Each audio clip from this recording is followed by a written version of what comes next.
99.9% of you have not cracked, guaranteed, haven't cracked this. I know my mother has. Mom, if you're listening today, yeah, it's the 21st of April, so hopefully you read your section. No, this is a book that I wrote. Honestly, it is a book that I wrote in the quietness of just my own reflection around the work, right? And the look that I see across education today. There's a look that I've learned to just recognize that largely informed um, the daily. If you received the daily, you know why you received it. Yes, you know who you are and you know why you have it. And I hope, honestly, I hope you're cracking into that every single day. I read my own writing because sometimes I'm like, I don't even remember that moment when that inspiration came to me. But um, kind of like just a proud father would say to his son or his daughter, yeah, those passages are they're rich. They're rich. I'm not going to tell you where to find it because it's these books are not for purchase.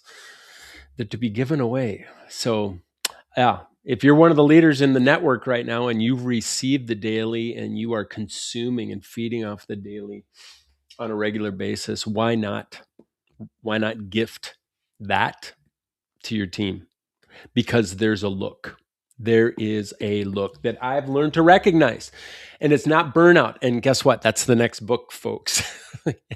You just can't. I'm a tiger. Just this. You just can't stop me from writing.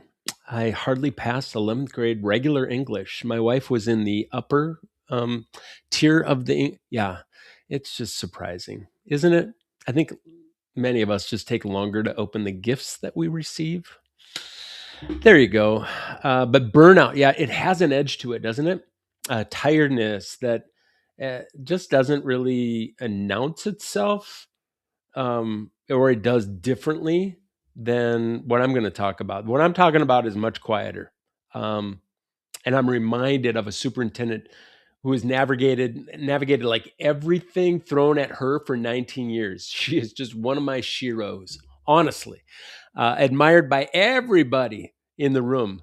And she's that person that just cameras on, precise, thoughtful answers to every question that she could be just like pelted with. Um, and if you ask her privately, when was the last time she felt like she was actually just like making something? She has to think about it for a long time. Yeah. So if you recognize that look personified in yourself or perhaps even your team, um, so if you're that person, I think this little live stream today, hang in there. I know you got a number of busy things. You're wrapping up the day. Hang in there. I'm going to be very, very compressed today, but I'm going to hit hard. Here's just the word that most leadership development gets wrong. It's this thing called exhaustion. Okay. Exhaustion. We treat it as the diagnosis, but across the nearly 1,000 teams that we've studied, many of them that we've also served, what I've seen over and over and over and over and over again, exhaustion, it's usually the symptom. Okay. It's usually the symptom. The actual problem is what I call drift. Okay. And drift and exhaustion are different problems with very different solutions. And we must understand each one uniquely. So, drift, it looks like professionalism, it looks like stability, it looks like the leader who has held everything together for 2 decades and cannot remember the last time she felt called rather than required. Yeah, yeah.